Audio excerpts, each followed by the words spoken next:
Voilà, bonjour chers amis. Donc, particulièrement, nous saluons tous ceux qui nous écoutent sur les continents du monde, particulièrement au travers de cette pandémie qui est en train de faire rage autour de la planète Terre. Nous bénissons le Seigneur. Cela n'est qu'un soubresaut, je dirais, de ce qui s'en vient.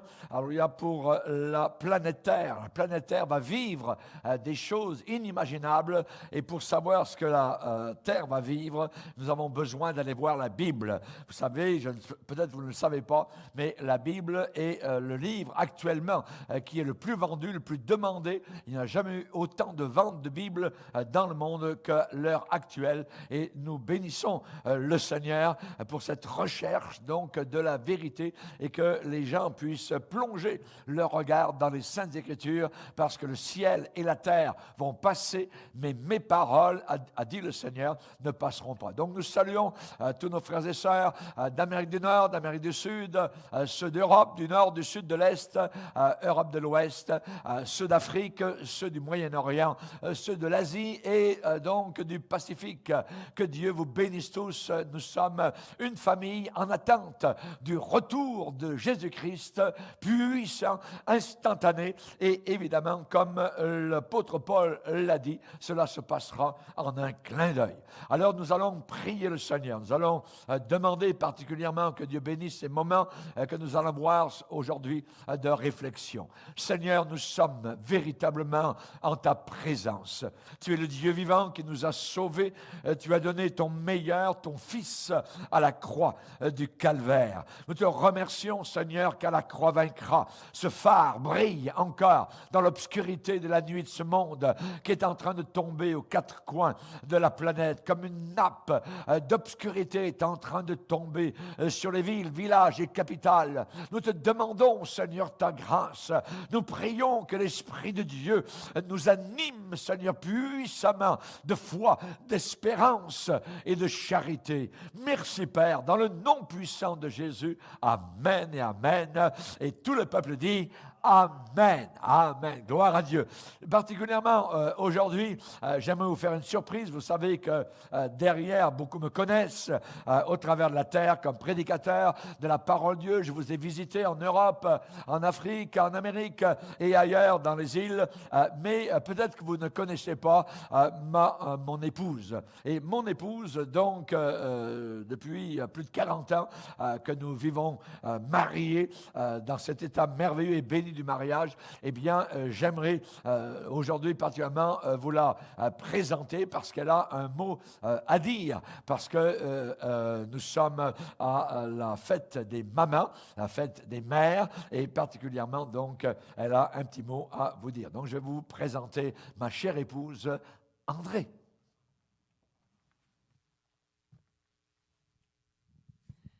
Effectivement, je suis l'épouse du pasteur Bourgier.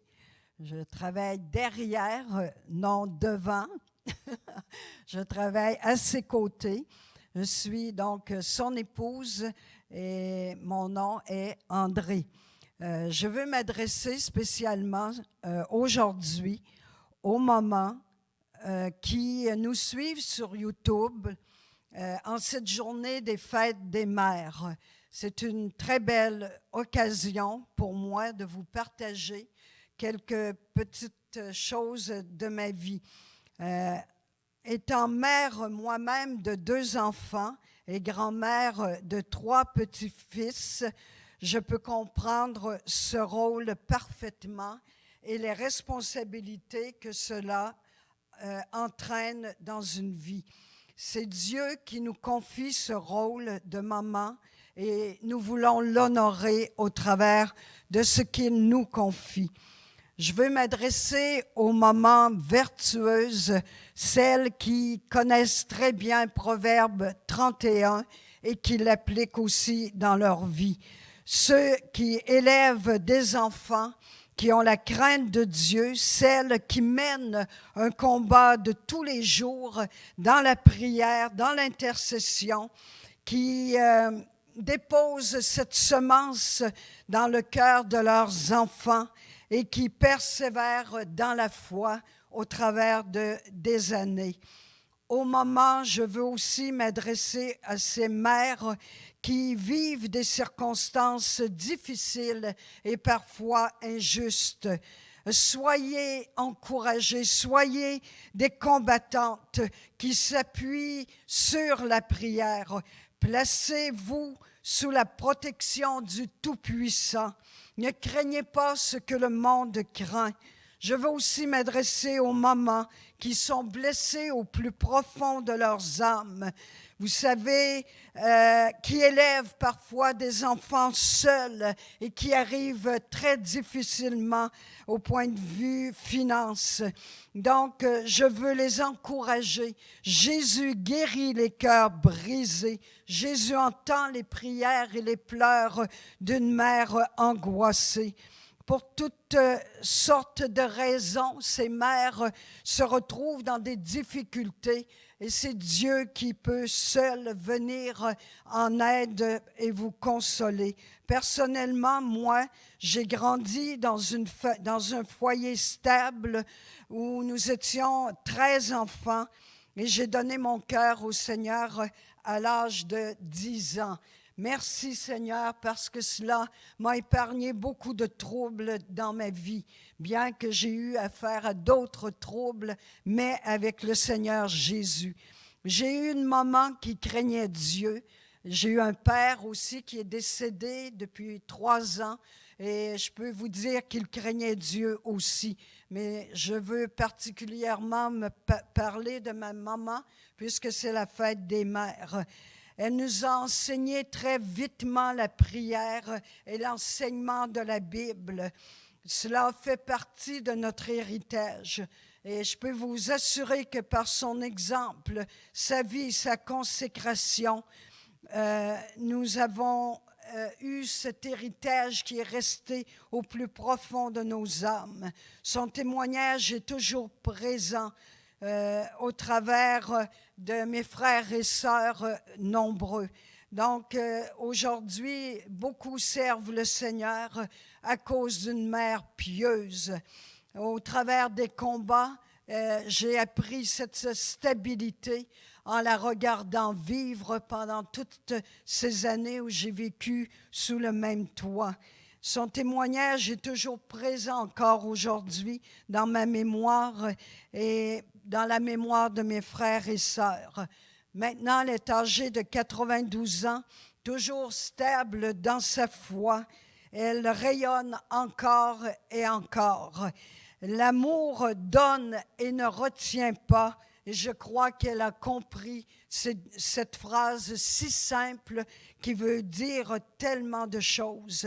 Elle a donné beaucoup sans vraiment s'attendre à rien. Et je remercie Dieu pour son esprit de sacrifice et de renoncement. Merci Seigneur pour de telles mères dont nous portons l'héritage en nous. Nous arrivons, Raymond et moi-même, à 45 ans de mariage cette année.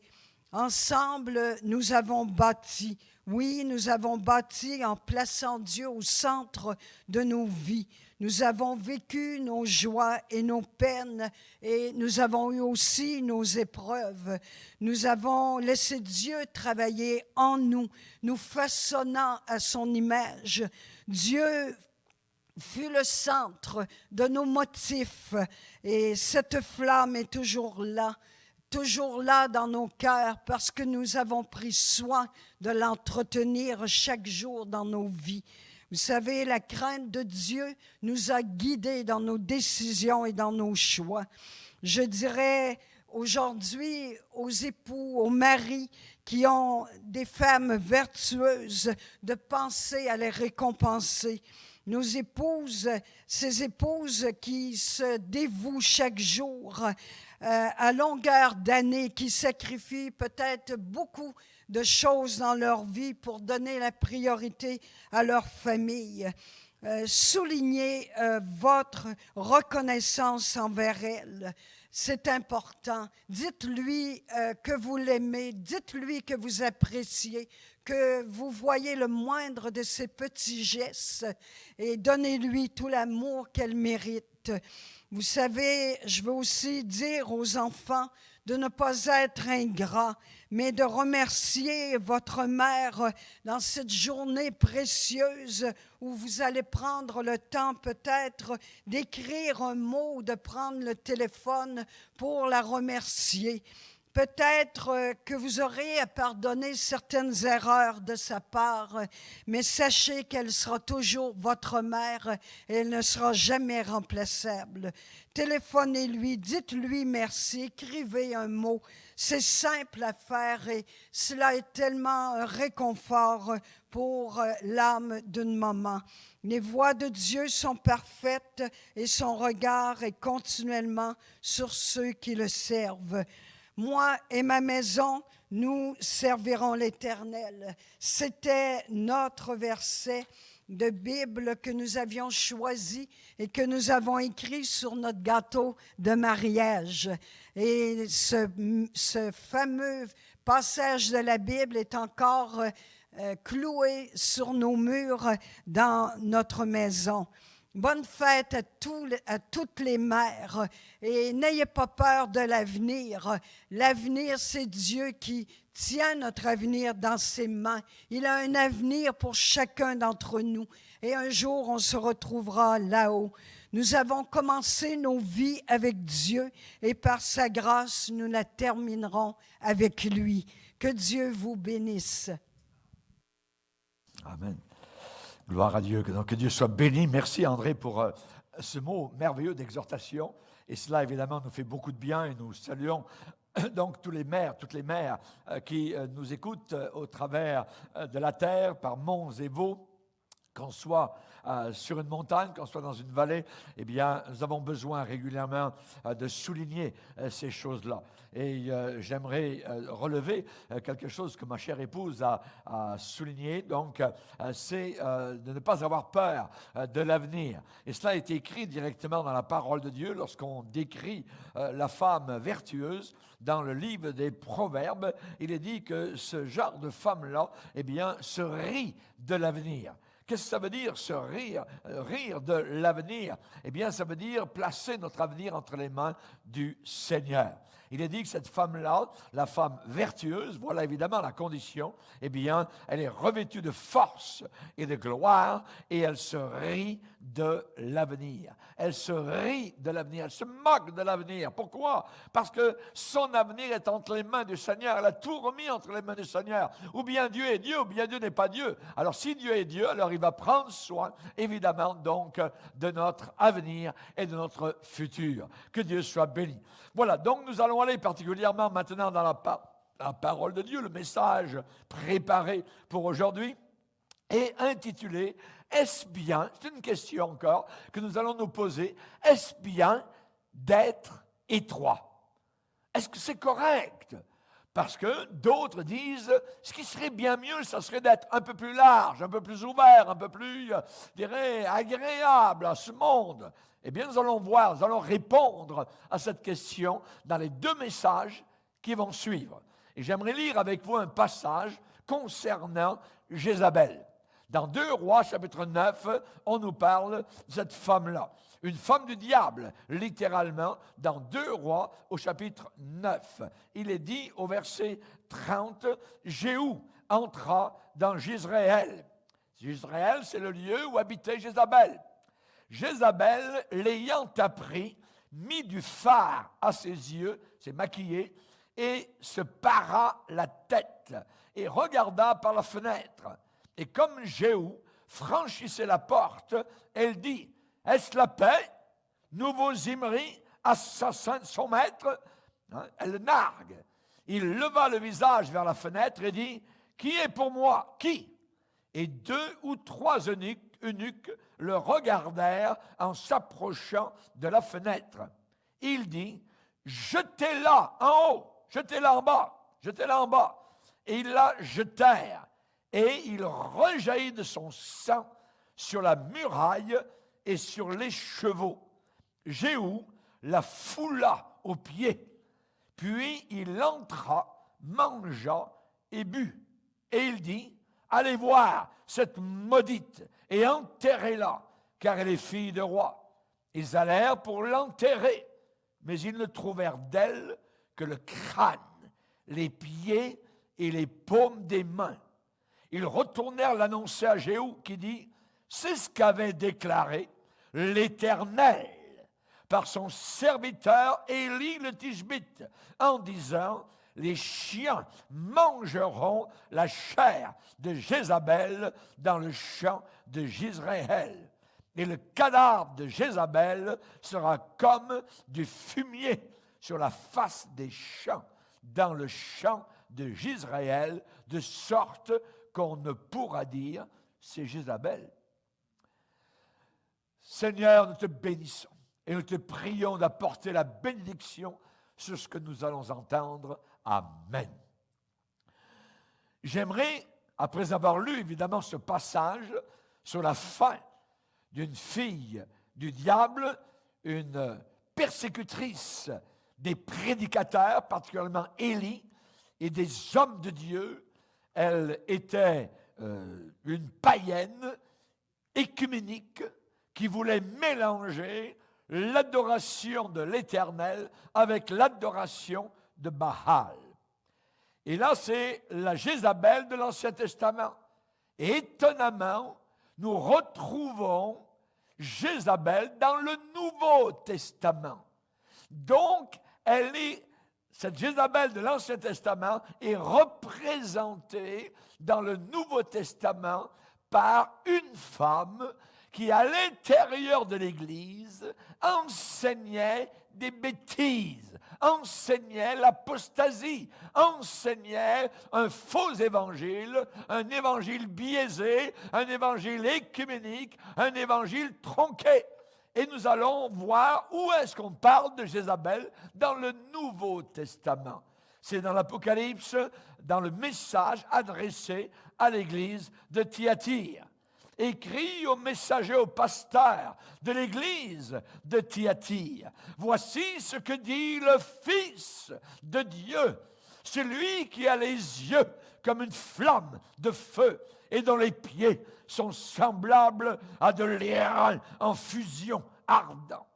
Et voilà le message. Je connais tes œuvres, ton amour, ta foi, ton fidèle service, ta constance et tes dernières œuvres, plus nombreuses que les premières. Mais, ce que j'ai contre toi, c'est que tu laisses, tu permets, tu tolères à la femme, et écoutez bien le nom de cette femme, Jézabel. C'était une femme, elle ne portait peut-être pas le nom de Jézabel, mais elle avait l'esprit de Jézabel à l'intérieur d'elle. Voilà ce que j'ai contre toi, c'est que tu laisses la femme Jézabel, qui se dit prophétesse, enseigner et séduire mes serviteurs pour qu'ils se livrent à l'impudicité sexuelle et qu'ils mangent des viandes sacrifiées aux idoles. Je lui ai donné du temps afin qu'elle se repente. Elle ne veut pas se repentir. La Jézabel de l'Ancien Testament ne s'est pas repentie jusqu'à ce que les chiens la mangent, jusqu'à ce qu'elle soit maudite. Et là, il est dit, elle ne veut pas se repentir. Donc, de son impudicité. Voici, je vais la jeter, dit le Seigneur, sur un lit et envoyer une grande épreuve à ceux qui commettent adultère avec elle, à moins qu'ils ne se repentent de leurs œuvres. Je ferai mourir de mort ses enfants. Et toutes les églises connaîtront que je suis celui qui sonde les reins et les cœurs. Ça veut dire le Seigneur voit derrière le rideau. Il connaît les motivations de chacun des cœurs. Et je vous rendrai à chacun selon vos œuvres. À vous, à tous les autres de Thyatire qui ne reçoivent pas cet enseignement et qui n'ont pas connu les profondeurs du diable, comme il les appelle, je vous dis, je ne mets pas sur vous d'autres fardeaux. Seulement, ce que vous avez, gardez-le, retenez-le jusqu'à ce que je vienne. Nous avons là tout un message devant nous aujourd'hui. Nous avons l'église de Thyatire. On sait que les messages du Seigneur aux églises ont tous terminé par un même leitmotiv, à celui qui vaincra. À celui qui vaincra. Cette Église ont entendu la voix du Seigneur, ont entendu leur juste sur leur situation, sur l'état des lieux spirituels de leur Église. Et cette Église, le Seigneur a dit que celui qui a des oreilles entende ce que l'Esprit, le Saint-Esprit, dit à l'Église. Avez-vous des oreilles? Il faut avoir des oreilles ouvertes pour entendre ce que le Saint-Esprit est en train de dire. Un autre titre que j'aurais pu mettre à ce message, Jézabel ou Jésus? Jézabel ou Jésus? L'enseignement de Jézabel ou l'enseignement de Jésus? Attention, j'aimerais vous rappeler que Dieu va vous tenir responsable pour tout ce que vous entendez. Dieu va vous tenir responsable pour tout ce que vous auriez compris si vous aviez écouté. Il faut écouter ce que le Saint-Esprit est en train de dire. Pas juste ce que Dieu a dit dans le passé, mais ce que Dieu dit maintenant, ce que Dieu est en train maintenant de dire. La question est là. Est-ce correct d'être étroit dans l'époque dans laquelle nous sommes? Est-ce que l'intolérance est toujours mauvaise? Est-ce que l'intolérance est un vice ou une vertu? À nous de répondre à cette question. Est-ce que parfois l'intolérance peut être une vertu? Oui. Parfois, il est bien. Il est même très bien d'être étroit. Parfois, il est sage d'être intolérant. Attention à une chose, c'est que ce monde est tolérant sur la plupart des choses, sauf l'Église de Dieu véritable. Le monde est intolérant vis-à-vis du chrétien et vis-à-vis de la Bible. Attention à l'intolérance du tolérant. Certaines personnes sont très intolérantes par rapport aux chrétiens. Par exemple, je vous donne un exemple pour comprendre l'histoire tolérance-intolérance. Ici, il est dit, ce que j'ai contre toi, c'est que tu tolères dans l'Église la femme Jézabel. Si vous allez chez votre médecin, vous voulez qu'il soit étroit. Vous voulez qu'il soit intolérant quand il est en train d'écrire votre prescription. Vous allez chez le médecin, dans son bureau, et lui, le médecin vous dit, oui, bonjour, qu'est-ce qui ne va pas? Eh bien, j'ai mal. Il va vous dire, mais où? Un peu partout, vous répondez. Alors, le médecin vous dit, très bien, je vais vous donner une prescription. Laissez-moi voir. Qu'est-ce que vous aimeriez aujourd'hui? Comment vous sentez-vous vraiment? Laissez-moi voir. Voulez-vous des pilules vertes ou voulez-vous des pilules mauves? Voulez-vous les pilules X ou voulez-vous les pilules Y? C'est comme vous voulez. Vous savez, moi, je suis très tolérant. Vous allez dire quoi? Vous allez répondre, s'il vous plaît, docteur, soyez un peu plus étroit que ça. Soyez spécifique. Soyez un peu plus défini, un peu plus précis, un peu plus rigoureux. Je n'aime pas, monsieur le médecin, que vous soyez ample. Et c'est la même chose vis-à-vis du christianisme. Je voyage beaucoup sur avion depuis plus de 50 ans. Et j'aime beaucoup, et j'aime bien que chaque fois que je prends l'avion, que le pilote soit très, très, très étroit. Je ne veux pas qu'il soit large et qui disent « Oh, vous savez, aujourd'hui, on va prendre un peu les choses tranquilles, on ne regardera pas les petits instruments, tout ça, il y en a partout, tout ça. On va laisser ça un peu tranquille. Moi, vous savez, je suis un pilote, mais j'ai l'esprit large. » Non, non, non, non. Vous ne voulez pas que votre pilote ait l'esprit large. Vous voulez qu'il ait l'esprit étroit, très étroit, parce que vous voulez arriver sains et saufs avec tous vos membres à destination. Quand vous allez chez votre banquier veille sur votre argent, même si c'est le peu que vous avez, que nous avons. Eh bien, nous voulons quoi? Nous voulons que notre banquier soit tout à fait très précis et très étroit sur les chiffres. Nous ne voulons pas qu'il dise « Oh, vous savez, oui, oh, c'est pas grave, ici on est à peu près à 100 ou 1000 dollars de... » Non, non, non, on veut qu'il nous donne les chiffres exacts, évidemment, de nos comptes. Et avec les choses qui concernent l'éternité, voulez-vous avoir l'esprit large? Oh, vous savez, on ne s'en fait pas, voyez, au sujet de notre destination éternelle.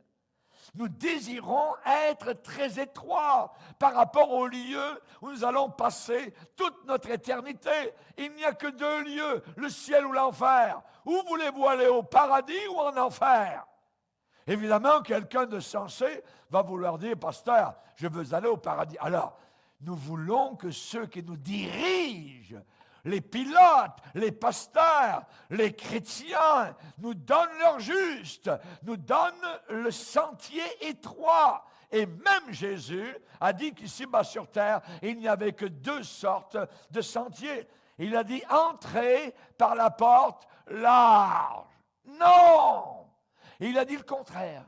Il a dit entrez par la porte étroite, straight gate, la porte étroite, car large, wide open, voyez, large est la porte, spacieux est le chemin qui mène à la perdition.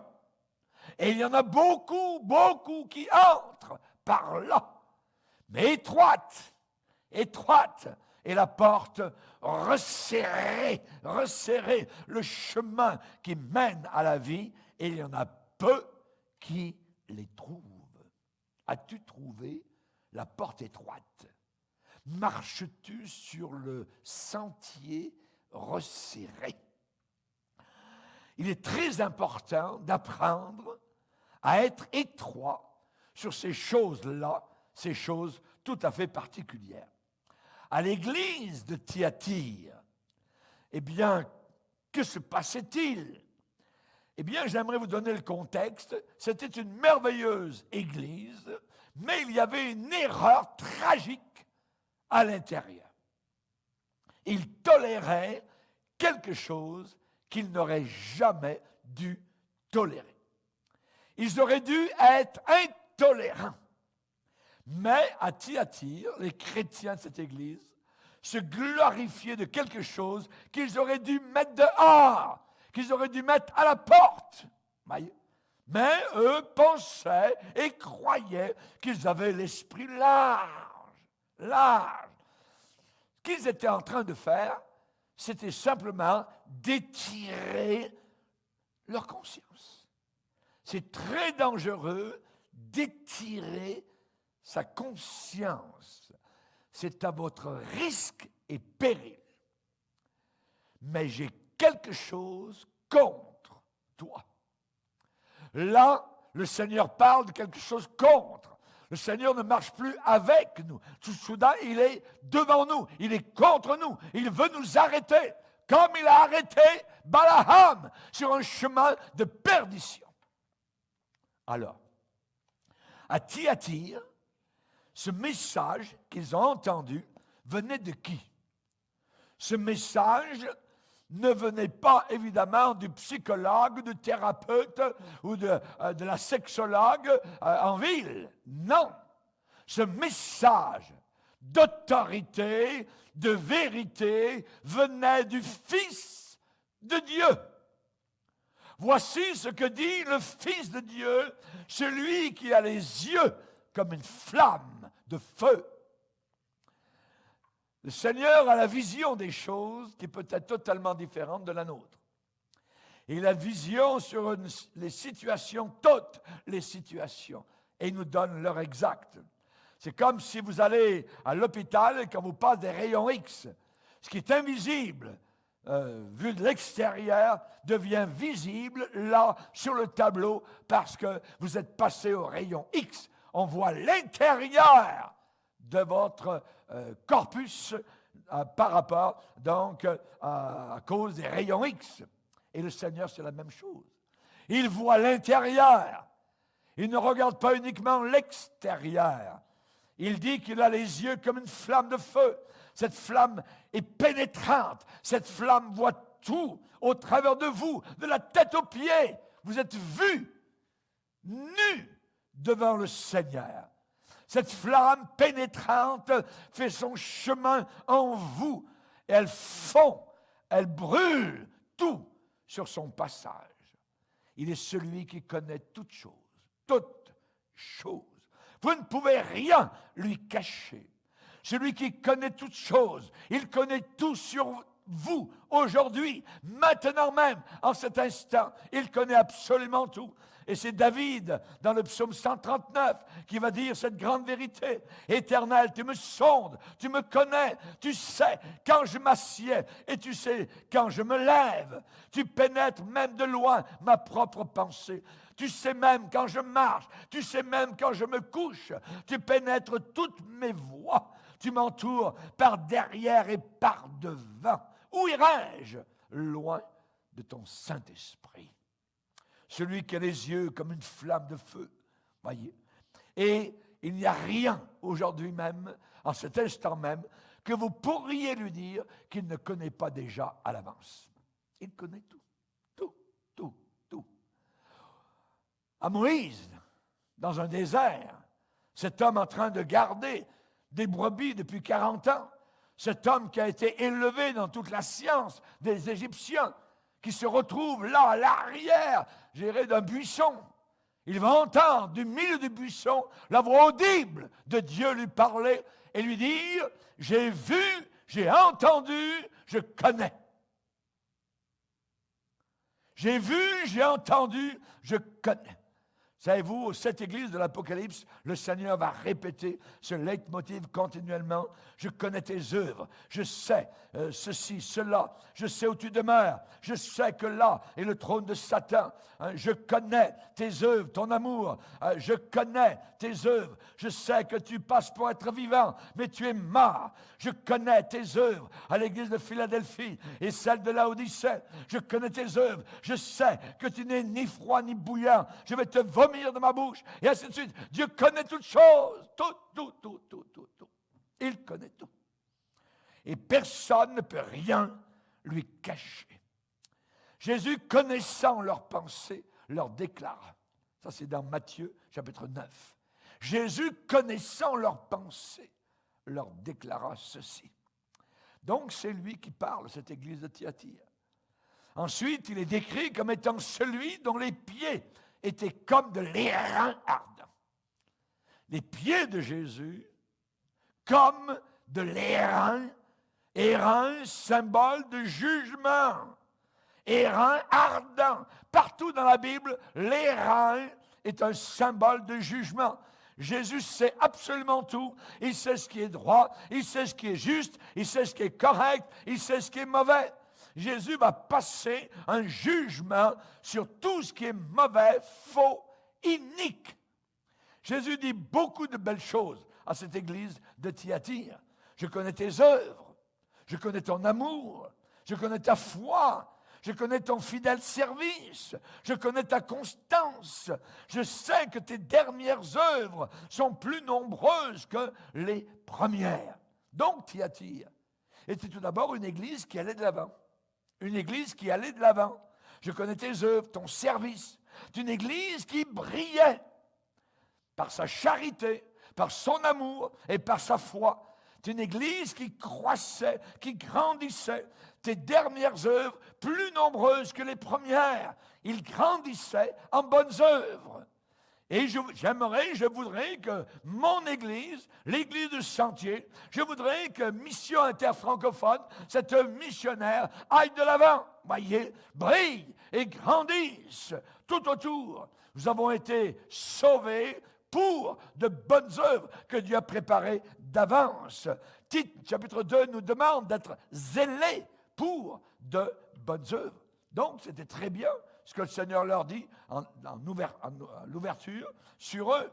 C'est très bien à leur sujet. Mais, et là arrive un nuage noir, un nuage d'obscurité, un nuage de jugement, un nuage du milieu duquel un tonnerre semble déjà ébranler leur situation. Mais, et là nous avons un défaut fatal, un vice terrible, désastreux. Ce que j'ai contre toi. Et Seigneur, sur cette église, eh bien, il y a 5 auxquels il a dit, j'ai quelque chose contre toi. À Éphèse, à Pergame, à Thyatire, à Sardes et à Laodicée. Le Fils de Dieu, les yeux de flamme, le Fils de Dieu a les pieds des reins ardents. Et nous avons là quelque chose que le Seigneur va dire. Tu permets.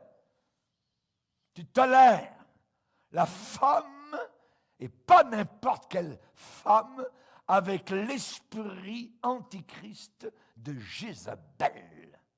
Tu tolères la femme Jézabel qui se dit, mais c'est faux, c'est une menteuse, c'est une fille du diable, qui est en autorité dans le pupitre de l'église de Thyatire.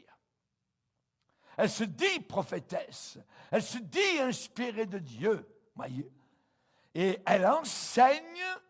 Donc elle enseigne. Et tout enseignement, c'est une doctrine qui sort. De didasko en grec, qui veut dire enseigner, qui a fait doctrine. Elle enseigne. Et plus que cela, dit le Seigneur, elle séduit mes serviteurs. Elle séduit pour qu'ils se livrent à l'impudicité et qu'ils mangent des viandes sacrifiées aux démons. En réalité, nous avons là une église débraillée. Nous avons là une église relâchée, une église insouciante, indolente, inconvenante. Ce que j'ai contre toi. Dans la vie de cette église, il y avait un défaut, un vice fatal, mortel, désastreux. C'était le début d'une tumeur maligne et cancéreuse. Le coronavirus était à l'intérieur de l'Église. Et il était en train de détruire totalement la vie de cette Église. Quel était ce virus? Il tolérait à l'intérieur une femme qui enseignait une erreur fatale, mortelle, anti-Christ. Et à l'intérieur, ils acceptaient qu'elle fasse cela. Ils lui permettaient qu'elle fasse cela. Le pasteur, qui est l'autorité finale sur une église, laissait faire, tolérait. J'imagine que si vous aviez été dans cette église un dimanche matin et à la fin de la réunion, vers midi, et que sur le palier de l'église, vous ayez dit à ces personnes, vous ne devriez jamais permettre à cette femme de faire cela. Ils auraient répondu, nous ne voulons pas être étroits d'esprit. Nous ne voulons pas être étroits. Nous croyons qu'actuellement, dans notre génération, il faut être bon, il faut être gentil, il faut être plein d'amour. Et après tout, Madame Jézabel est une femme très bien. Elle est très sincère et nous l'aimons à l'intérieur. Nous ne sommes pas toujours d'accord avec elle en toutes choses, mais il ne faut pas toujours vouloir mettre les barres sur les T et les points sur les I. Nous ne voulons pas être étroits. Mais nous aimerions être au goût du jour pour attirer plus de monde à l'Église. Chers amis, cette idée de ne pas vouloir être étroit, cette idée de ne pas vouloir passer pour être intolérant, est-ce bien? Est-ce vraiment bien? Ces gens-là, à Thyatire, acceptaient, permettaient, toléraient que cette femme Jézabel enseigne l'erreur dans l'Église, le poison. Alors aujourd'hui, nous allons voir différentes choses. C'est très important. Nous allons voir, écoutez bien, la source de l'erreur, la séduction de l'erreur, le sérieux de cette erreur, l'entêtement de cette erreur, la propagation de cette erreur et la sentence sur cette erreur. La source de cette erreur. Le Seigneur, qui est le Fils de Dieu, va dire, c'est que tu laisses la femme Jézabel. Il existait une Jézabel dans l'église de Thyatire.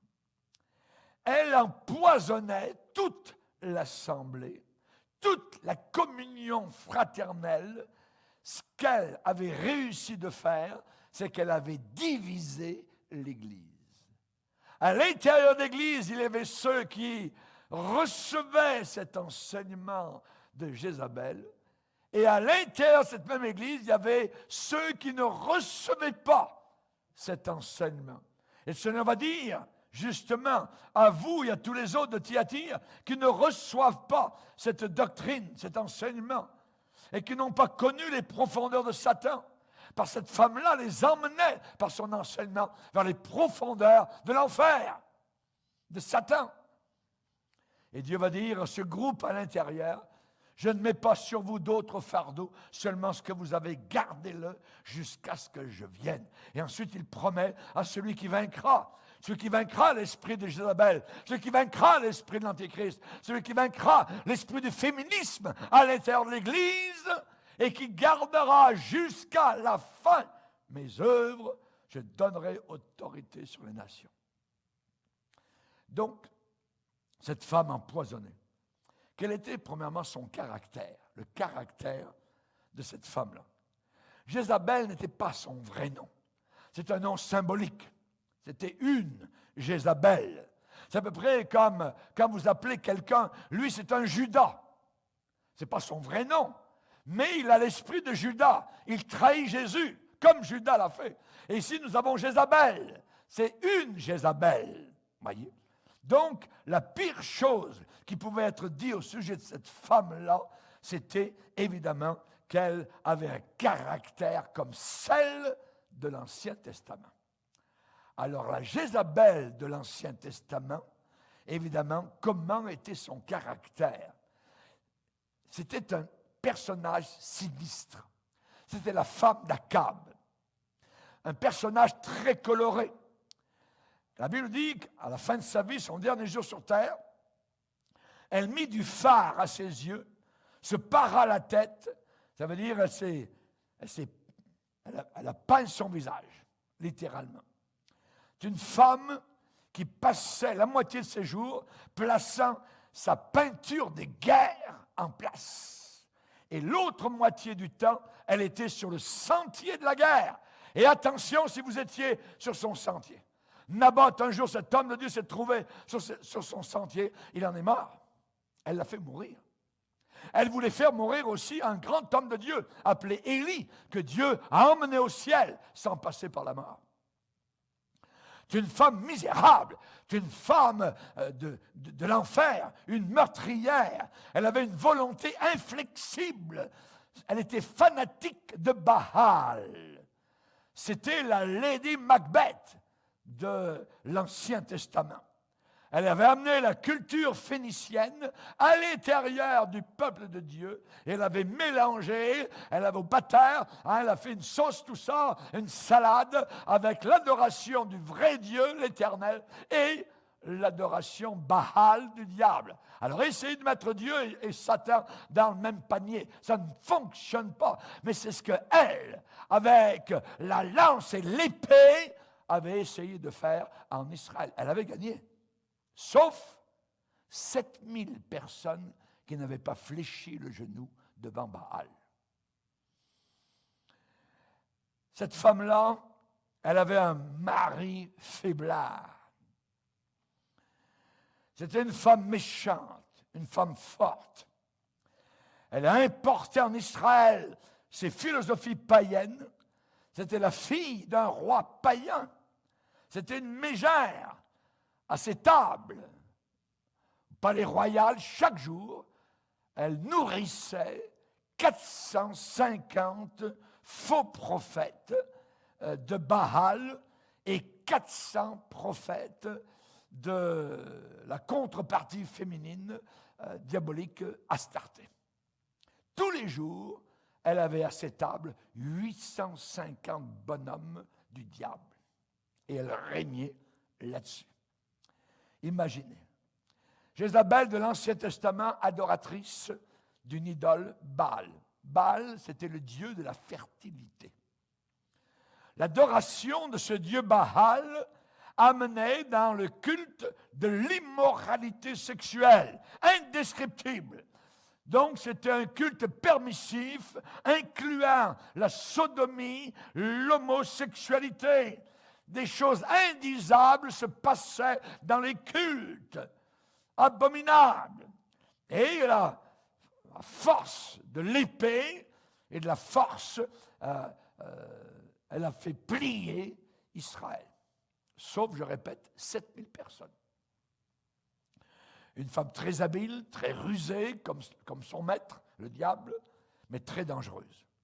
Elle a importé l'athéisme en Israël. C'est ça qu'elle a amené. Elle ne s'est pas opposée face à face contre le vrai Dieu, Jéhovah, non. Elle a mélangé l'autel de Baal avec l'autel du Dieu d'Israël, l'Éternel, Adonai, El Shaddai. Et c'est cela que Élie, l'homme de Dieu, a dénoncé sur le mont Carmel, quand il s'est opposé à Akab et à Jézabel. Et Élie a dit au peuple, jusque à quand clocherez-vous des deux côtés? Si c'est l'Éternel qui est Dieu, alors servez Dieu. Si c'est Baal qui est Dieu, mais servez-le. Mais vous ne pouvez pas jouer dans les deux. Impossible.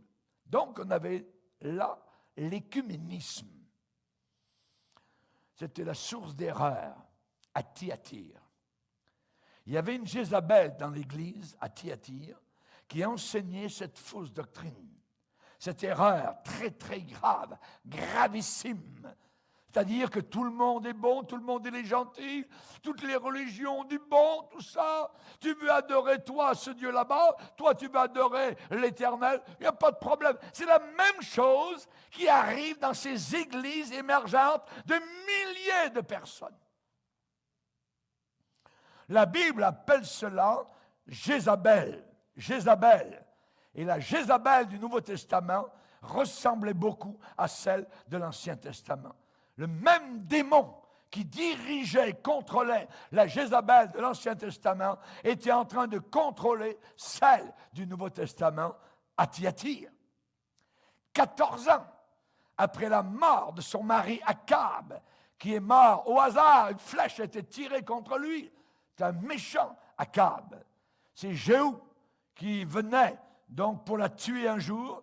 Et pendant qu'elle a appris que Jéhu venait, cette femme-là, elle s'est habillée, elle s'est maquillée, elle s'est parfumée, comme si elle allait à une soirée de bal, comme si elle allait à une soirée de danse. Oui. Elle s'est assise à la fenêtre du palais royal et elle a attendu. Quand Jéhu est arrivé en bas, elle l'a nargué. « Hé, toi, ta. Lui a dit, il y avait 2 eunuques qui étaient à côté d'elle, à la fenêtre. Jéhu en bas a dit, jetez-la en bas. Les eunuques, qui étaient des hommes costauds et forts, ont pris cette femme, pouf, et l'ont jetée par la fenêtre.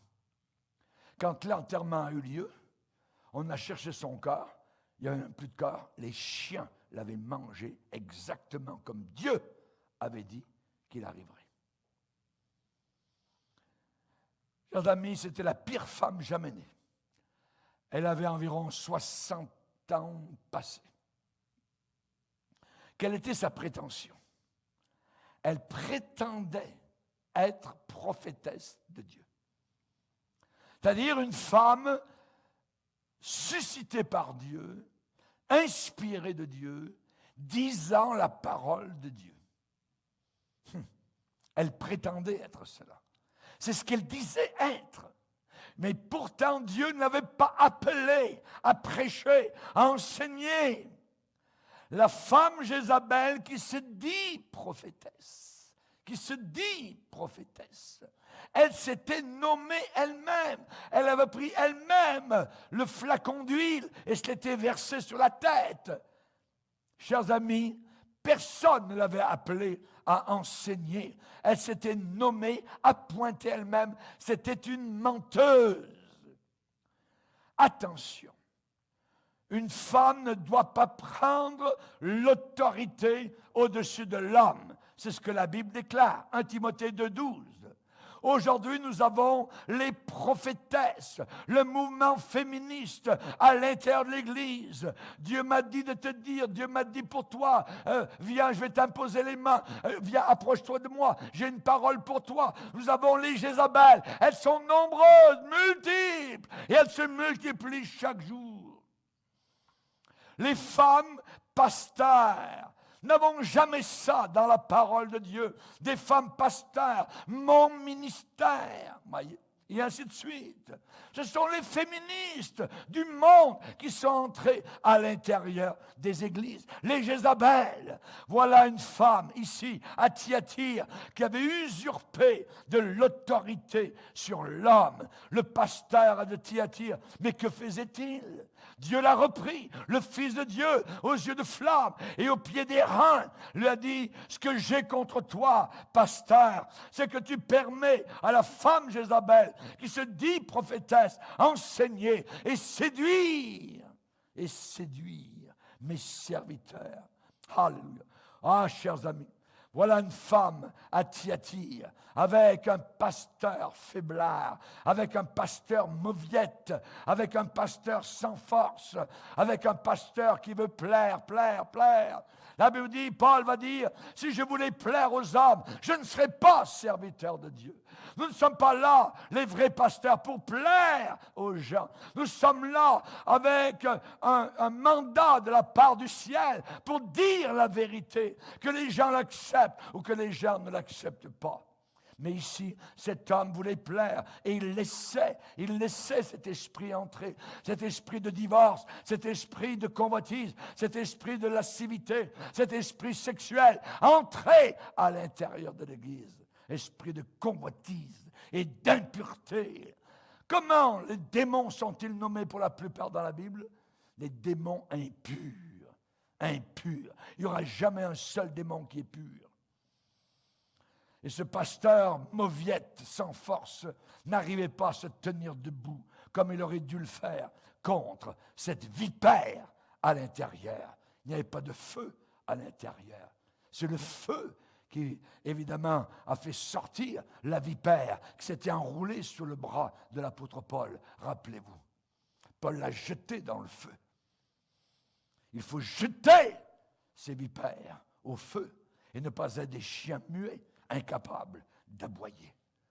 Nous allons voir la suite dans la deuxième partie. Réfléchissons. Seigneur, nous te bénissons pour ce que nous venons d'entendre.